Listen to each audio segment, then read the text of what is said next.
conferencista en el marco de EDAN. Nos acompaña el doctor Andrés Lyons. Andrés es investigador del CONICET, está en el Instituto de Antropología de Córdoba. Hemos tenido una invasión de cordobeses en este EDAN para bien, ¿no? El nombre de la conferencia es Las cosas, las personas y su mundo, reflexiones locales y experiencias para la arqueología desde lo local. Muchísimas gracias, Andrés, por haber venido hasta acá y acompañarnos. Muchas gracias. Gracias a ustedes. El agradecido soy yo, la invitación. Les agradezco a la organización, a Lorena, a Victoria, a todas las chicas de la Rana. Están funcionando bárbaro, por lo menos para mí. Estoy muy cómodo, muy linda la ponencia y demás. Así que muchísimas gracias. Gracias a Gustavo también, que fue intermediario para esta invitación y un poco me largó el tema para hablar. Fui el gerandí de esta. Y bueno, y un poco también lo que me planteaba, bueno, les cuento más o menos un poco el proceso, cómo fue, porque realmente fue un desafío. Bueno, ¿qué voy a hacer yo hablando del, como decía ya, el litoral? Hablando en un contexto del NEA, que si bien después me empecé a acordar, mi primera experiencia arqueológica fue en el NEA. Tuve 3 campañas acá. Trabajé con Panti Cajiano en la Lechiguana, en el sitio de Mazaruca. Después con Jorge Rodríguez en Salto Grande, en el sitio Rancho Colorado, no sé si lo ubican, pero después me acordé, ayer mostraron unas placas grabadas, encontrarme una placa grabada, creo que nunca lo publicó, pero en un contexto de hallazgo fabuloso. Después, si a alguno le interesa, le cuento. Y después trabajé con Nina Rizzo también acá en El Dorado, en el sitio Mosted, con el que son las excavaciones, así que tengo mi corazoncito. No te privaste de nada. También en el litoral. No, también os cuento que tuve que ver cómo llamar al amigo entero, todas esas cosas, por otras circunstancias. Pero bueno, siempre me interesó y con Panti Cajiano inclusive trabajé varios años en el laboratorio, así que estoy muy acostumbrado, me acordaba cuando vi los huesos de coipo, tenía un montón. Tenía guanaco ella, no sé. No me acuerdo. Sin de Lechiguanas 1. Muchos huesos de Lechiguanas 1. De guanaco, bueno. Entonces, bueno, la cosa era, bueno, ¿de qué hablar? Entonces me pareció que bueno, mejor obviamente como cualquiera, que es hablar de la propia experiencia. Un poco la idea del título, bueno, contarles esta experiencia, un poco lo que estoy trabajando en el último tiempo y que me pareció que podía abrir la discusión o para pensar otras cosas justamente de la arqueología del NEA. Quizás le inspiro, podemos discutir algunas cosas, entonces un poco la propuesta es esa. Entonces en general voy a hablarles al principio ya del noroeste, así que cambien el área geográfica, cambien las tipologías, todo, y un poco de Córdoba. Mi experiencia, como digo, principalmente justamente ha sido en Córdoba. Yo desde que me recibí en La Plata, enseñé arqueología de Córdoba y trabajé en arqueología de Córdoba, mi tesis de doctorado en relación a la conquista, las formas de supervivencia frente a la conquista. Y después, en el año 90 y pico, Pepe Pérez nos invitó, con Mirta Monín, mi mujer también, que trabajamos siempre hace un año y pico, a trabajar en la zona de Ambato, que es en un valle en Catamarca, al norte de la ciudad de Catamarca. Y ahí nos sumamos a un proyecto donde el tema era ver la desigualdad social, ver los procesos, cómo la cultura material y los distintos aspectos de la sociedad participaban en la generación de desigualdad social y cómo se mantenía en el tiempo. Y ahí uno de los temas, justamente esto de Ambato, o este tema de desigualdad, un poco me llevó, o estaba muy presente la cuestión de la ideología también. Y eso de alguna forma también me llevó a otro tema, que es un poco de lo que voy a hablar acá, que es de las cosmologías o de la ontología, que es una palabra que se viene usando, que se puede pensar que está de moda. Yo creo que es una palabra bastante incómoda, porque a veces nos crea como un poquito así de escozor, que me voy a poner a hablar de eso, qué sé yo. De otra forma, por eso quizás hablar de los mundos o formas de entender el mundo y quizás de ontología, pero es una palabra muy cargada de cosas. Entonces, y básicamente, pensando en estas ideas, un poco fue el título que le puse a la charla, que ¿por qué dicen las cosas las personas en sus mundos? Me pareció que, aparte de ciertos temas de investigación, por un poco creo que resume, quizás un poco también lo que estuvimos viendo en todas estas ponencias, ¿no? Y un poco resume cómo trabajamos los arqueólogos, ¿no? Desde las cosas, desde el registro arqueológico, tratando de recuperar las personas, cómo vivían en su mundo, cómo entendían sus mundos. Entonces, me pareció que se podía hacer un eje que nos podía estar uniendo estas experiencias que les digo, pero si no voy a hablar de cada tema por separado, sino que, bueno, a medida que vaya hablando van a surgir algunos de estos temas que tienen que ver con preocupaciones también un poco que recién lo que me manifestaba. Por ejemplo, me parece siempre una preocupación profesional, digamos, cómo estamos entendiendo a las personas, ¿no? Digamos, cómo estamos entendiendo a esos sujetos del pasado. Las hasta qué punto estamos proyectando nosotros nuestra idea de persona o hay otra idea de persona. También cómo estamos entendiendo el registro arqueológico. También me parece que siempre, por lo menos para mí, es una preocupación. ¿Qué es eso con lo que estamos trabajando? Y de alguna forma también en este proceso resumido como tripartito, bueno, cómo de alguna forma, no solo cómo construimos, quizás el otro, cómo construimos o reconstruimos esos otros mundos y de alguna forma cómo también nosotros nos estamos construyendo al hacer algún tipo de arqueología. Entonces un poco de lo que voy a contar detrás, o van a surgir un poco todos estos temas que les estoy diciendo. Entonces, el primero, les contaba esta cuestión de Ambato, de esta ideología que me llevó a ver un poco la cuestión ontológica. Y eso se asocia también un poco con estoy hablando de los jueces, rápido quiero decir. Se asocia con este giro ontológico que se produjo en la arqueología o en la antropología y después en la arqueología, más o menos al principio de este siglo, podríamos decir. Y entonces, cuando empecé a trabajar esto, empecé a trabajar con la perspectiva de Descolat, de Philippe Descolat. Él lo que plantea, uno de los primeros que planteó esto, él plantea que todas las sociedades tienen distintos esquemas de organización del mundo, ¿no? Que de alguna forma todos los integrantes del mundo, las personas, los objetos, los seres vivos, las sociedades los organizan de acuerdo a distintos esquemas, y esos esquemas también se van a manifestar en las prácticas. De esos esquemas, de formas de entender, él dice que hay dos cosas en común con todas las sociedades, lo podemos criticar estructuralista, lo que quieran, pero bueno, era una base para partir, y igual me parece interesante. Lo que él dice que en todas las sociedades hay un reconocimiento de lo que podríamos llamar como una exterioridad, una fisicalidad que tienen las cosas, como la idea de cuerpo, pero puede ser el cuerpo de una persona, el cuerpo de un árbol, la materialidad de un objeto y demás, y a su vez también pensamos que tienen cierta, o pueden tener cierta interioridad.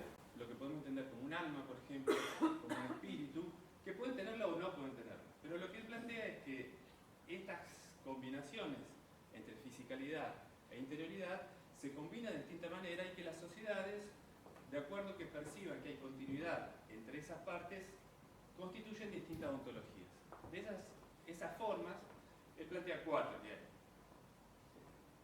Una en la que hay, digamos, no hay continuidad entre lo físico y lo interno. Digamos, externamente somos todos distintos, no sé qué dije, externamente e internamente somos todos distintos.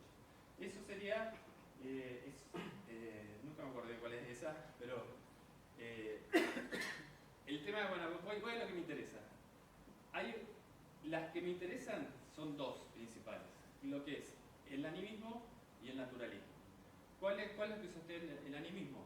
El animismo sostiene que no hay continuidad física entre las partes de la exterioridad, pero sí hay continuidad en la espiritualidad, en la interioridad. Entonces, ¿qué pasa? Nos encontramos con distintos seres o distintos objetos que tienen forma distinta a nosotros, pero sí comparten una interioridad similar. Entonces pueden tener un espíritu, pueden tener un alma. Eso sería el animismo. La otra sería el naturalismo, que sería nuestra propia sociedad. Nosotros encontramos que hay continuidad física, pero hay discontinuidad interior. Entonces, por ejemplo, a los monos los reconocemos, que nos parecemos, que tenemos que ver, o algunos animales, pero no consideramos que tengan un espíritu, no consideramos que tengan un alma, no consideramos que tengan cultura, por ejemplo, los consideramos como una cosa distinta. Nosotros hay una discontinuidad entre la interioridad y la exterioridad. La otra forma es también conocida, que es más famosa, el totemismo, por ejemplo, donde hay discontinuidad física, somos distintos externamente, pero internamente sí somos parecidos. Entonces, por ejemplo, el caso común son los australianos. ¿Se acuerdan, por ejemplo, que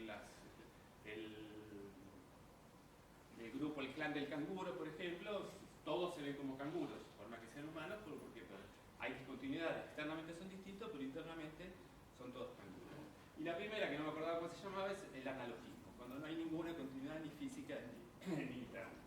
Entonces, con estos esquemas, ¿qué es lo que dice Descolat? Que estos esquemas organizan el mundo y que las prácticas, digamos, cómo nos manejamos en el mundo, va a tener que ver con cómo lo entendemos. Entonces, ¿cuál fue la idea?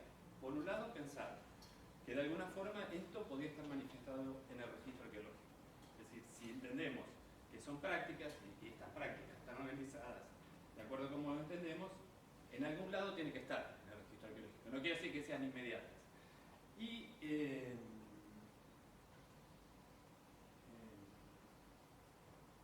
me distraje, no sé qué quiero decir. Pero bueno, básicamente sí. lo otro es, ¿qué fue pensar? Si esto, en general, lo que dice Descola, la mayoría de los casos que conocen, lo que se está hablando mucho es la relación con naturaleza y cultura. ¿Vieron?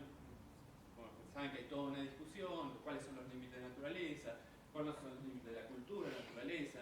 La naturaleza es un invento para nuestra sociedad, de acuerdo a la perspectiva que tengamos. Pero la cuestión no era tanto ver eso, en este caso de Ambato lo está diciendo, sino la relación con los objetos, con las cosas.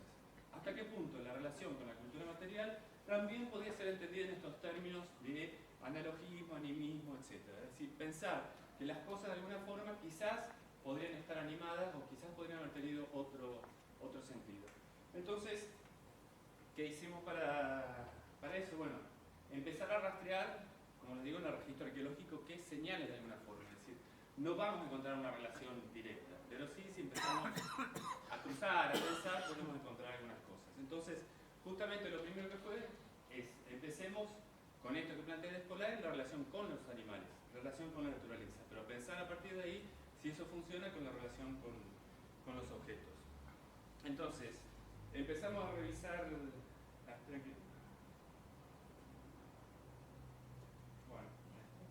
Bueno, esto para que se ubiquen en un paisaje, no se ve nada arriba del Valle de Ambato. Les dije, el Valle de Ambato al norte de la ciudad de Catamarca, más o menos 70 kilómetros. Este es uno de los sitios que excavamos, que se llama el sitio Piedras Blancas. Y acá con estos contextos fue lo que empezamos a trabajar este tema. Empezamos a ver la relación de las personas con los animales. Lo vimos de dos formas. Uno, directamente en el registro arqueológico, con los huesos, con los animales, con los huesos humanos, con los huesos de animales, y otra a través de la iconografía, la representación, cómo estaban representando a los animales y a las personas. En este caso lo encontramos en este sitio, en otro sitio, en otra parte del sitio. Para resumirles, hay como una equiparación en el trato de las llamas, justo de las llamas, de los camélidos y de los humanos. Entonces, por ejemplo, encontramos, acá están marcados otros, pero por ejemplo, esto que está acá es un entierro fundacional de un nene. En el entierro hay un niño que inclusive, recién hablamos del sacrificio, es un nene chiquito que tiene atravesado un hueso, vendría a ser como en la parte de atrás de la nuca, y está puesto en la base de la pared, antes de la construcción del muro. Y tiene como jugar distintas falanges. Eso mismo lo encontramos en el muro norte, nada más que en otro estrato, en otra unidad fotográfica, porque no está acá en el dibujo, pero en vez de haber un nene, hay una cabeza de una llama. Y la cabeza de la llama también tiene las falanges que están todas puestas como apuntando ahí. O sea, la misma idea en los dos actos fundacionales. Lo mismo después encontramos en otra pared, en otro lugar, también una llama sacrificada, en otro lado también un nene muy chiquitito, con contextos muy similares. Entonces, hay una idea, en este caso en este sitio. En otro encontramos una cosa que tiene que ser ritual, así en estos términos que estamos hablando. Hay 7 vasijas, o los fragmentos de 7 vasijas, unas vasijas tricolor que después les voy a mostrar. Y en esas vasijas también, como número mínimo de individuos, hay 7 camélidos y 7 humanos. También el resto de 7 humanos, fragmentos, ¿no? No están enteros. Es como una reiteración o una asociación del humano con lo animal. También lo que encontramos, esto, lo anterior pasó muy rápido, en una pintura, una cueva con pinturas de la Candelaria, y esto que ven acá, no lo voy a decir en cordobés, porque no sé cordobés, pero es una relación sexual de una persona con una llama. Esto está muy repetido en esta cueva, ¿no? Entonces, lo que empezamos a ver es, como les digo, la posibilidad de pensar que hay una equiparación entre estos animales, o quizás cierta edad de las personas y cierta edad de los animales. Después, como les decía, fuimos a ver la parte iconográfica, cómo está representado. ¿Y qué encontramos también? Esto pasó muy rápido mientras estaba hablando, no sé si vieron, pero encontramos vasos retratos de personas y de animales. Son vasos retratos, como el que quedó a la izquierda, bueno, con una persona con la cara tatuada o pintada, con distintos motivos felíticos y demás, y lo mismo exactamente lo encontramos para cabezas de llama, no sé si la vieron, creo que pasó. Esta es una cabeza de un vampiro también. Hay un animal, un ave, por ejemplo, que también. Entonces empezamos a encontrar que la forma de representación de los humanos y de los animales es exactamente la misma, ¿no? Entonces también nos hace pensar, ¿qué está pasando ahí? ¿Hay una homologación? Digamos, ¿por qué este mismo tratamiento? ¿Por qué esta misma forma de representación? Lo mismo lo encontramos la alternancia, por ejemplo, en las pipas de fumar. Hay pipas que son tanto, tienen rostros humanos o rostros de animales, por ejemplo. O sea, lo mismo está representado como indistintamente. Entonces, ¿de qué estamos pensando esto? Que realmente, volviendo a pensar en los términos de escolar, que haya la posibilidad de una continuidad entre la fisicalidad que sea distinta y la interioridad que sea similar. Entonces, pensando en estos términos, nos estaríamos aproximando quizás una visión, una posibilidad que estos grupos hayan tenido una perspectiva anímica. Hay otra posibilidad que no está tan fuerte, pero bueno, son representaciones de personajes sentados que se consideran como personas importantes, y una está más asociada con lo felínico, y esta otra también tiene una representación, si la ven arriba, es un vampiro, un murciélago. Osvaldo Heredia, que fue uno de los primeros que trabajó a este proyecto que yo me sumé, él pensaba quizás que podría haber mitades, y esas mitades podrían estar asociadas con distintos clanes, y uno podría pensar que quizás haya algo de totemismo, ¿no? Digamos, la identificación con alguna especie. Pero en general, lo que estamos pensando es que se asocia más esta posibilidad de pensar en términos animistas. Entonces, por ejemplo, volviendo a las representaciones gráficas, los de arriba son cucos, boles para el consumo, y no sé si ven que tienen el de la izquierda como un motivo, lo que antes se llamaba draconiano, esa cosa como un felino, que no se sabe bien qué es. Acá arriba vemos un felino tirado panza arriba, pero si miran con detalle, fíjense, los pies son humanos. No sé si ven. Esta es una pata humana y esta también es un pie humano. Entonces, ¿qué es esto? Una interpretación de esto, no solo esta cuestión de que son parte humanos, parte animales, sino también, justo en la zona de Ambato hay no sé si un mito, no sé cuál es el término que corresponde, que también en otras partes de la Argentina, pero justo fue registrada ahí, es la posibilidad de los que llaman uturuncus o capianos, ¿no? Que es la transformación de los humanos en jaguares. Para eso lo que hacían, hay un relato que lo recuperó Rex en el año 57, que le contó a una persona que se ponía como una piel de jaguar sobre la espalda, se revolcaba en el piso, y esa persona con unos rezos mientras se revolcaba se convertía en el jaguar. ¿Rex recuperó esto, dijiste? Sí, lo Rex recuperó González. Sí. Está en el libro verde sobre Aguada. Y aparte son conocidos los uturuncos, los capiangos, en La Rioja, todo el tigre de los llanos y demás tiene que ver con esta historia de los humanos que se convierten en jaguar. Entonces un poco estas representaciones están entre lo felínico, lo humano, o que si uno lo empieza a ver, son felinos, pero si miramos con detalle son humanos. Por ejemplo, estos dos, en realidad es la misma pieza, de la foto que tiene otro color. Entonces de un lado tiene esa representación y del otro, cuando uno lo gira, tiene la misma, pero cuando lo miramos de frente parece más humana la cara. De costado parece un felino, de frente parece una máscara inclusive. Y también encontramos otra forma de representación. También no sé si se llegan a ver, son estas vasijas que tienen apéndices antropomorfos. No sé si arriba ven que es una manito, tenemos la mano así, y abajo, bueno, se tapó, pero tiene dos piezas. Acá, el pie. Entonces esto nos está dando una idea que también pensar, no solo los animales, un poco esta aproximación que decía, también pensar quizás los objetos también de alguna forma estén siendo pensados, que tengan alguna continuidad, no exterioridad, sino en los términos de interioridad. Y algo similar sucede con estas vasijas. Estas son unas vasijas tricolor que les decía, son bastante grandes, son como más o menos de esta altura.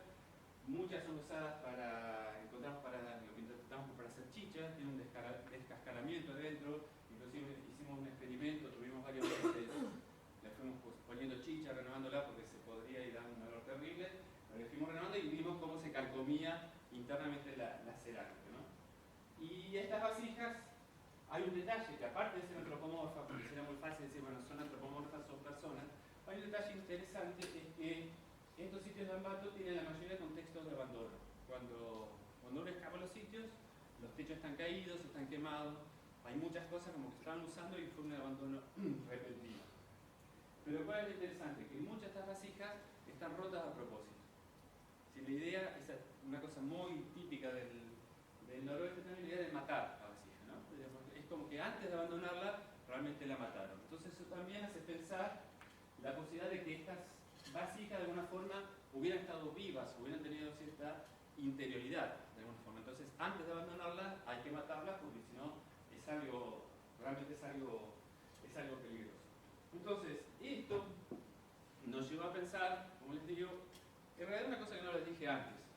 estoy hablando, aparte que lo pueden tomar como un bolazo, no es eso, sino que es una cuestión experimental, como estamos pensando, digamos.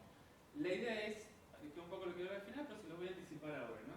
La idea es cómo podemos pensar la arqueología pensando con otras ontologías posibles, digamos, cómo experimentar otra forma de entender el registro arqueológico con un poco con estas ideas que les decía, bueno, pensar las personas, pensar el registro. Entonces, no es que de esto vamos a tener una conclusión, pero sí nos parece que nos hace una primera aproximación. Entonces, si empezamos a ver que estas cosas son más o menos coherentes, bueno, me parece que encontramos cierta coherencia, esta posibilidad, que estén pensando esta posibilidad de, que vamos a resumirla como animista, como les digo, ¿no? La posibilidad de que haya una discontinuidad física y una interioridad compartida. Entonces, de alguna forma, que las llamas hubieran sido humanos y la posibilidad que estas vasijas o algunas piezas también hayan sido humanos.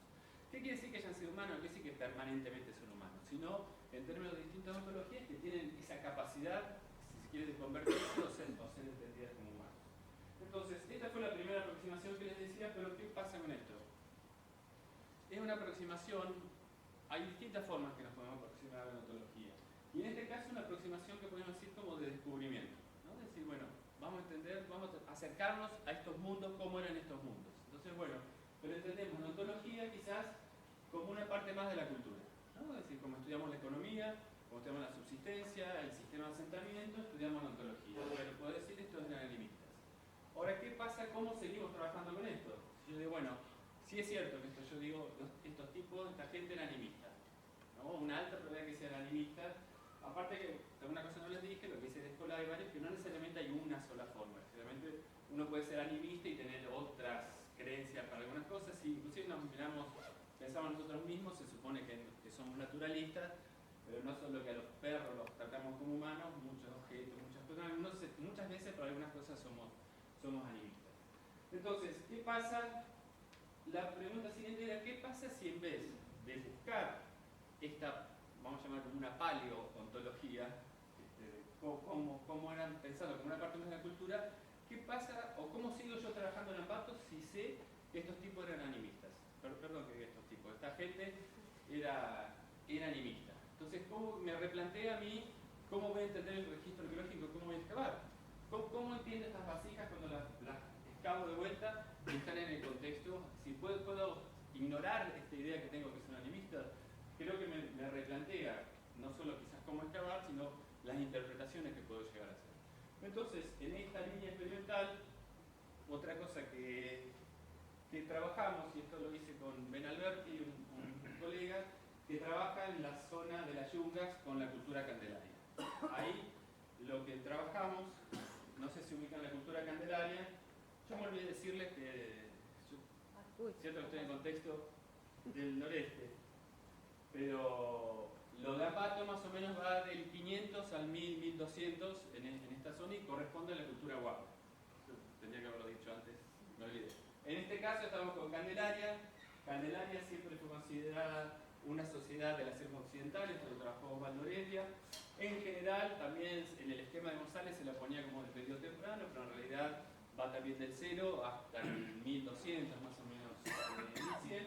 Y estas son las formas características de esta cerámica candelaria, ¿no? Que son estas formas que combinan, pueden ser como algo fantástico, tiene algo también, combina animales, a veces combina personas. Por ejemplo, acá son esta una de Pampa Grande, que está en el Museo de la Plata, la excavación que hizo Rex en una cueva, que son unas funerarias. Pero en general esta sociedad se la consideró como una sociedad de las yungas o una sociedad de las tierras bajas. Ahora, ¿qué pasa? Estos mismos elementos aparecen o se encuentran en Tafí del Valle y en Santa María. Y como ven, estos son trabajos de Cristina Escatolí, de Beatriz Temonte. Son las mismas piezas candelarias que ya las había encontrado Osvaldo Heredia, pero no en el caso de Beatriz o en el caso de Cristina. Hay una consideración a pensar, o siempre se pensaba, como una cuestión intrusiva, ¿no? Digamos, como qué están haciendo los Candelaria acá si el ambiente de Candelaria es la yunga. Entonces, ¿qué pasa? Y en general, ¿qué se planteaba? Esto, bueno, son los tipos de elementos, lo anterior va muy rápido, ¿no? Pero estamos de las yungas, pasamos por Tafí, estos pastizales de altura, donde se encuentra también Candelaria, y lo último, el Valle de Santa María, el Valle de Calchaquí, donde también se encuentra lo Candelaria. Entonces, ¿cuál era la explicación? O una de las explicaciones que se buscaba, tenemos dos ambientes totalmente distintos, ¿qué está haciendo Candelaria ahí? Entonces, las explicaciones, por supuesto, son de tránsito, son de tráfico, pero resulta que hay sitios Candelaria. Entonces, lo que sabemos es que los Candelaria estaban viviendo en esta zona del Valle Calchaquí. Una de las explicaciones es que una fase de la cultura, ¿no? Entonces, que termina siendo, inclusive el negro de la idea la llama otra cultura, le llama cultura San Carlos directamente. Entonces, un poco la pregunta que nos hicimos con Ben es, ¿qué pasa si pensamos este traslado, esta presencia de esta misma sociedad candelaria en ambientes distintos, pensando de la propia ontología? Si podemos pensar cómo esta gente estaba entendiendo el mundo y si pensamos estos registros de una forma de entender el mundo, ¿qué pasa cuando nos encontramos con ambientes distintos? ¿Funciona la idea de adaptación? ¿Esta gente se estaba adaptando? ¿Funciona la idea de paisaje, por ejemplo? Entonces, ¿qué pasa? Una de las cosas que empezamos a revisar, bueno, ¿cuál es la idea arqueológica de paisaje?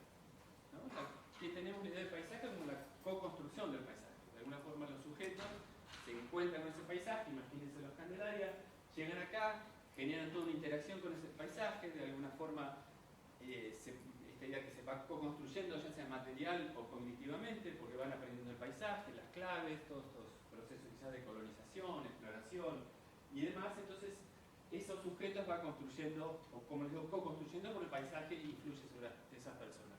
Ahora, ¿qué pasa también si lo pensamos esto ontológicamente? ¿Cuál es lo que les decía hace un rato? ¿Cuál es la idea de persona que tiene la arqueología del paisaje? Estamos pensando en un sujeto universal, no importa el género del sujeto, sino un individuo, lo que sea, pero realmente estamos pensando, o estamos usando inclusive modelos de la fenomenología de Inglaterra, que usa Tilley, u otros modelos de poblamiento, pero estamos pensando que la relación perceptual que establece la gente con el paisaje es la misma, no importa de qué sociedad sea. O sea, no importa qué ontología tenga, siempre vamos a tener la misma relación con el paisaje. Hace 5.000 años, sea en Siberia, sea en Catamarca, por ejemplo. Entonces, creemos que no podemos seguir pensando, si sabemos que otra ontología es posible, no podemos seguir pensando estas relaciones con el paisaje desde un sujeto eurocéntrico de alguna forma. Entonces, si podemos pensar como en esta cosa experimental, bueno, ¿qué otra idea de sujeto podemos pensar? ¿Qué otra idea de individuo podemos tener? Entonces, en este caso en particular de Candelaria, lo que aplicamos también como elemento experimental, fue experimentar con la idea del perspectivismo. El perspectivismo es otra ontología, una ontología sudamericana, no tiene esta generalidad de las de Descolá, como que son universales, sino que es una propuesta de Ribeiros de Castro basada en experiencias en el Amazonas, que algunos, inclusive hay una discusión con Descolá, lo toma como una especie de animismo. Pero hay una diferencia, hay varias diferencias, y una importante para trabajar en esta perspectiva ontológica, es que, a diferencia del animismo, que el animismo en general se entiende que las cosas son animadas, o a las cosas se les da animación, ¿no? Las entendemos animadas. La diferencia que sabe el perspectivismo, la diferencia de lo cual partimos, es pensar justamente lo que decía recién, que las cosas son así. No que yo a esa canasta le voy a animar, sino esa canasta nació desde que puede ser una persona, por ejemplo. O sea, yo no le estoy adjudicando, sino que las cosas son de esa forma. Entonces, en particular el perspectivismo lo que sostiene es que potencialmente todas las entidades que habitan el mundo, los humanos, las plantas, los animales principalmente, algunos objetos, en realidad son humanos. Lo que tiene es que nosotros no los percibimos como humanos, sino porque cada uno vive de alguna forma en su propio mundo humano, ¿no?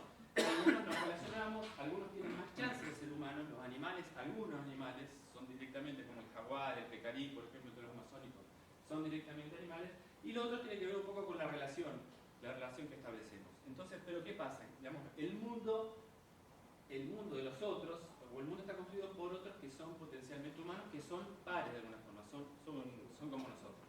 Entonces, cada uno de estos entes, dice el perspectivismo, estos humanos, que nosotros lo vemos como no humanos justamente, viven en un mundo y como son humanos tienen un mundo cultural. Entonces lo que existe en realidad es lo que nos une a todo este mundo, a sangre, lo que sea, pero no la ven de la misma forma que la vemos nosotros. Entonces lo que es sangre para nosotros es chicha para el jaguar, por ejemplo. Entonces, ¿por qué? Porque justamente las perspectivas son distintas. Entonces, bueno, un montón de otras cosas. Entonces, ¿cuál es la idea? La que propone Viveiro, que en realidad hay una sola cultura, que sería la cultura humana, y hay muchas naturalezas. No hay una sola forma, no hay una naturaleza, sino que sería un multinaturalismo, porque cada clase de humanos ve el mundo de manera distinta. Ese es más o menos el idea. Entonces, ¿qué pasa si nosotros estamos pensando que estos Candelaria podrían haber sido perspectivistas? Entonces, ¿qué pasa cuando pensamos en un traslado de una zona a otra? ¿Cambia tanto la gente? ¿Cambia tanto como decir, se adaptaron? ¿Cambiaron? ¿Ya no es la misma cultura? ¿Dejó de ser Candelaria y se llama San Carlos, por ejemplo? Y ahora lo que nosotros estamos proponiendo es que esta gente Candelaria, cuando se trasladó, en realidad, o cualquier traslado, inclusive tengo otro trabajo por el poblamiento americano, pero no lo traje acá, pero ¿cuál es la idea? Que la gente, como todos nosotros, llevamos el mundo con nosotros mismos, ¿no? Es decir, yo me traslado a otro lugar, pero tengo un entendimiento del mundo que lo llevo a otro lado y justamente es lo que me permite relacionarme con ese mundo. Entonces, no necesito hacer un ajuste a este lugar para cambiarme. ¿Por qué? Porque supongamos que yo soy perspectivista, un árbol sé que puede llegar a ser una persona. Entonces, a ese árbol lo tengo que tratar de cierta forma porque se puede poner en contra mío o encuentro un cuadrúpedo que no conozco. Supongamos que no conocían la llama porque no llegaban a esta zona de los Candelarios. Pero me encuentro con una llama, pero bueno, yo sé que es un animal y puede ser un humano. Inclusive, según los restauradores etnográficos, hay que observar al otro para ver cómo se comporta, porque por ahí se le nota cierto gesto, por ejemplo, o si una persona que parece un jaguar que está transformado en persona, se le nota la cola. Un poco como vimos los pucos aguada, que les gusta decir que las patitas tienen las patas son humanas. Bueno, eso sería un ejemplo de esta transformación. En realidad aparece un jaguar, pero si lo miramos bien, es un humano y hay que tener mucho cuidado porque la idea es que esa persona, bueno, en términos amazónicos tiene una relación de depredación, ¿no? La idea es como que me va a comer o transformar de alguna forma. Entonces, ¿cuál es la idea para esto que estamos pensando? ¿Por qué? La pregunta era ¿por qué?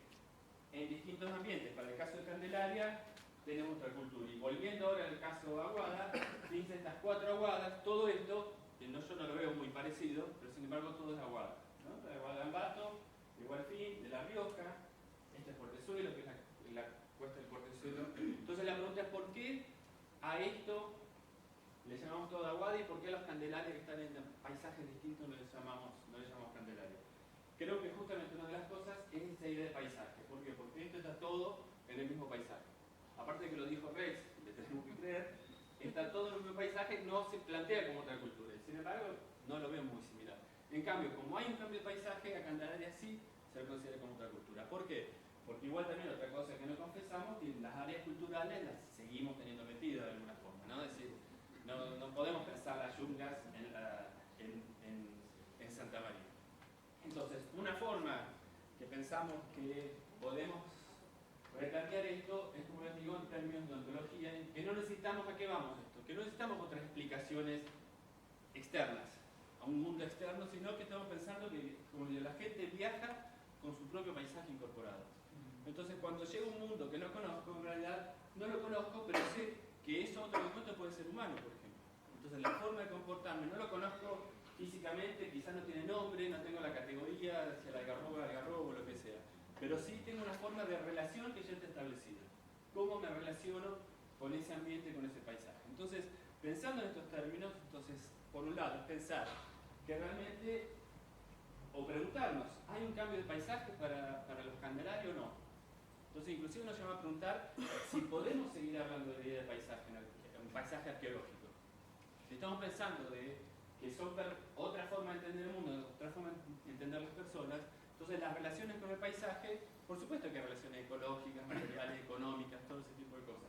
Pero hay otra fundamental que es cómo estamos entendiendo ese mundo. Entonces, por ejemplo, si yo soy perspectivista, o si estamos de acuerdo que las Candelaria eran perspectivistas, las relaciones con los habitantes de ese paisaje no son relaciones ecológicas, sino relaciones sociales, si se quiere.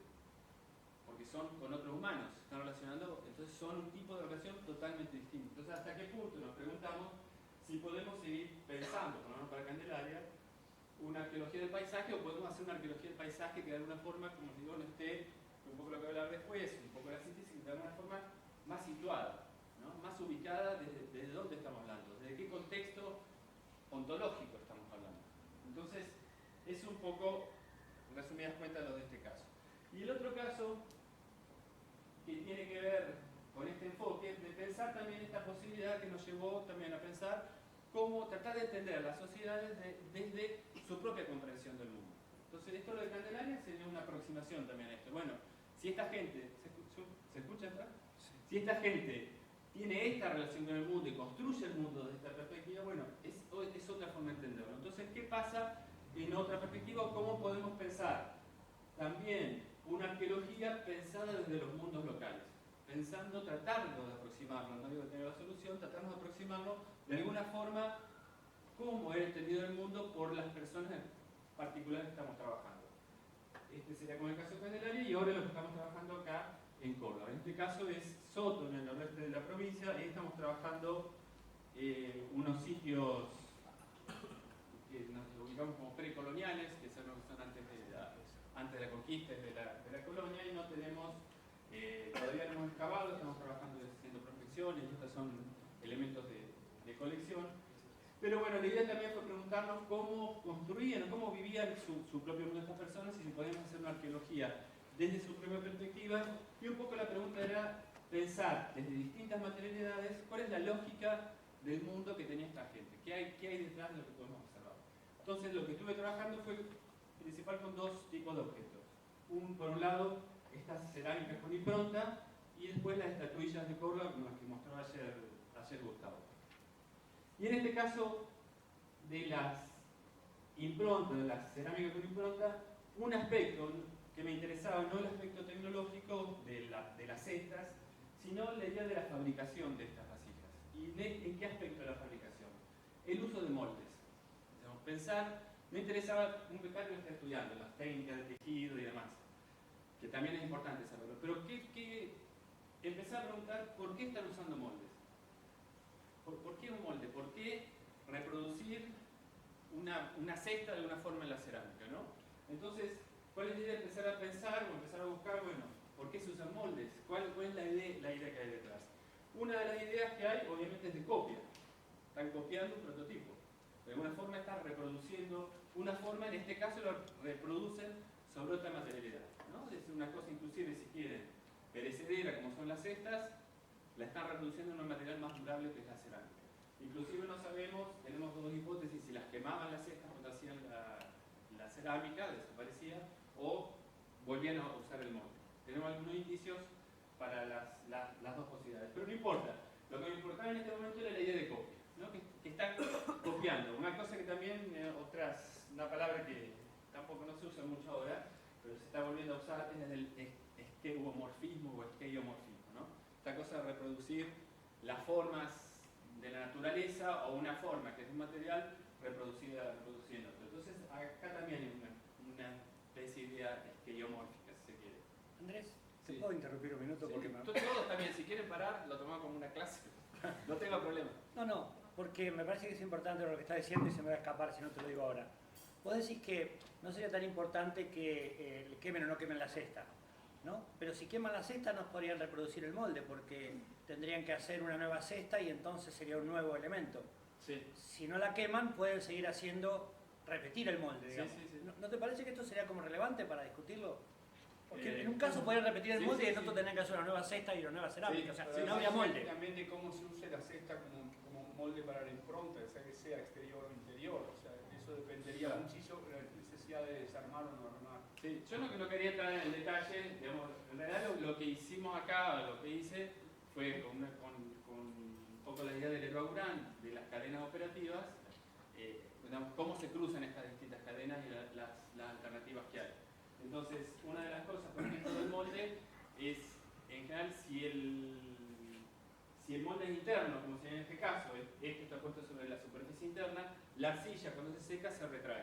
Entonces es fácil sacarla del molde, si se despegó. Entonces, ¿qué encontramos? Encontramos, por ejemplo, la vasija esta del nene, que me referí ayer, que hoy también mencionaron. En el borde, la vasija esta, supongamos que como esta, llega hasta acá al borde de la canasta y después empieza lisa. Las hebras del borde de la canasta están rotas, como que la canasta era vieja usada, por ejemplo. Entonces no es una canasta hecha, que también es otro criterio, esto que también decimos, son como criterios importantes para ver. Están haciendo la canasta para hacer la cerámica y la van a quemar, de alguna forma la matan, pero la perduran en cerámica. Bueno, es importante sí ver estos detalles. Pero yo lo que iba era pensar esta idea de copia. Y también, entonces, una de las posibilidades de pensar la copia es la idea de alguna forma, tener una copia que está haciendo referencia a si se quiere, un ancestro, un prototipo, ¿no? Decimos, yo tengo esta, de hecho, nosotros mismos vemos esta cerámica y ¿quién nos hace referencia? Inmediatamente empezamos en las redes o en las canastas. Entonces hay una referencia, una cita, hasta como en términos bibliográficos, ¿no? Que se refiere a otra cosa que no está o otra cosa a la cual hace referencia. Entonces lo que estamos pensando es, por un lado, bueno, pensar estas como copias, como referencia, ver si esto también se da en otro lado, pero también nos pareció interesante esta idea de que están haciendo, es una cita, una referencia a algo que no está, ¿no? Algo que se fue, le estamos dando como más perduración, de alguna forma más estabilidad. Entonces, la idea fue buscar en otras esta idea, quizás si de alguna forma estaba en otro aspecto del registro, y pensamos también en estas estatuillas antropomorfas que son muy típicas de Córdoba, y quizás mucho más típicas que la cerámica de cestería con impronta, que es más regional. Esta tiene una dispersión más general, como las ven así, o lo que vieron ayer, uno tiene estas estatuillas que, como les digo, son típicas de Córdoba, uno tiene en la cabeza esta idea de estatuilla de Córdoba, pero ¿qué pasa si las empezamos a ver con detalle estas estatuillas? Hay miles de estatuillas, sobre todo en la zona de Río Segundo, en la zona más central de las sierras. En general lo que encontramos es que no hay dos iguales, son todas distintas. Hay miles, y te aseguro, creo que hay dos nada más que se conocen que son parecidas. Entonces, ¿qué empezamos a ver?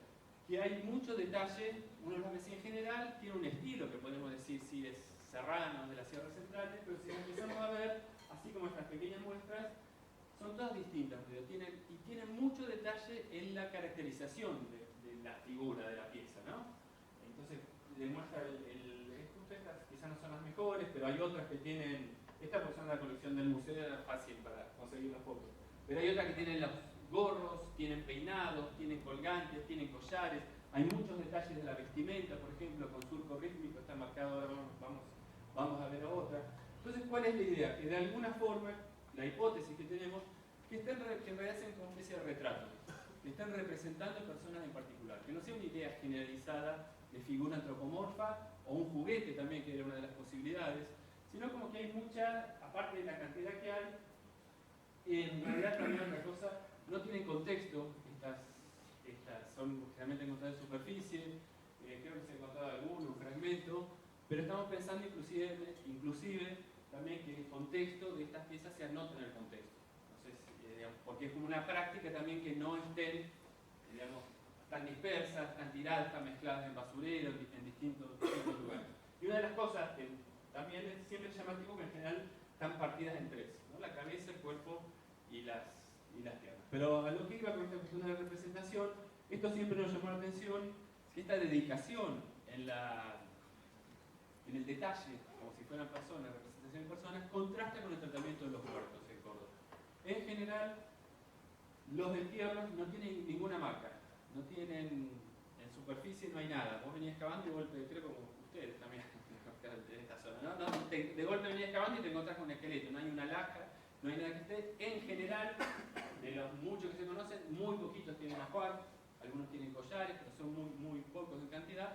Pero la idea es como que los muertos quedan enterrados ahí, quedan como desdibujados, que contrasta mucho, digamos, no hay inversión en la muerte después de la muerte, que contrasta mucho con estas figuritas, que pensamos que puede estar representando muertos. Inclusive también una cosa que llama la atención, que son muy comunes, son tardías también, se supone que llegan hasta la conquista española, y los españoles ni las mencionan, ¿no? Ni las mencionan, no hay extirpación de idolatrías, hay un solo caso de extirpación de idolatrías, pero tiene que ver con otro que justamente tiene figuras talladas en madera, pero ni hace mención a estas figuritas que pensamos que quizás hasta las podrían haber escondido, ¿no? Porque son muy fáciles. Pero bueno, una hipótesis que tenemos es esta, que están representando muertos o no, pero de alguna forma están representando personas. Si son muertos con más sentido, de alguna forma también pensar esta idea de cita. Están haciendo referencia también a otra persona, le están dando cierta perdurabilidad a algo que no está. Pero a su vez también lo que tiene esto es que están haciendo referencias a otras cosas, ¿no? Están haciendo referencias a una cosa que podemos llamar como un estilo particular, que es eso que nos permite identificarlo.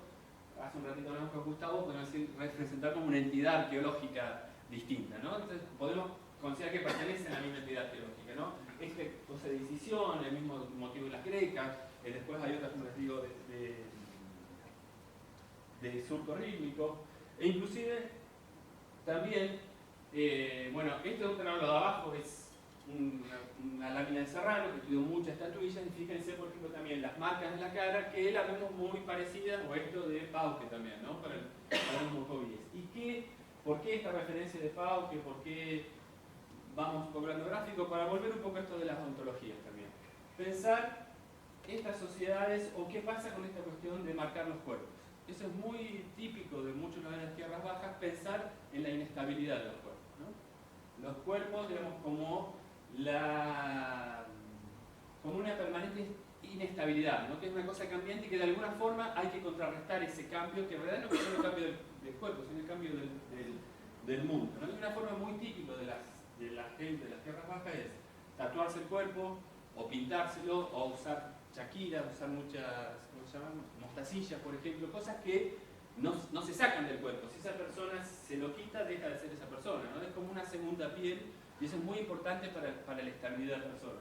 Inclusive también no tenemos detalle, pero también quizás empieza a cierta edad y demás. Y un poco con esto que estábamos asociando, bueno, cómo estamos pensando las personas. Entonces, lo que estamos pensando acá es que la posibilidad está lógica, como digo, de cierta búsqueda de estabilidad, de durabilidad de las cosas. Entonces, si de alguna forma están pensando con esta visión, como de otras ontologías de tierras bajas, están pensando el mundo como inestable y buscar cierta forma de contrarrestar esa inestabilidad.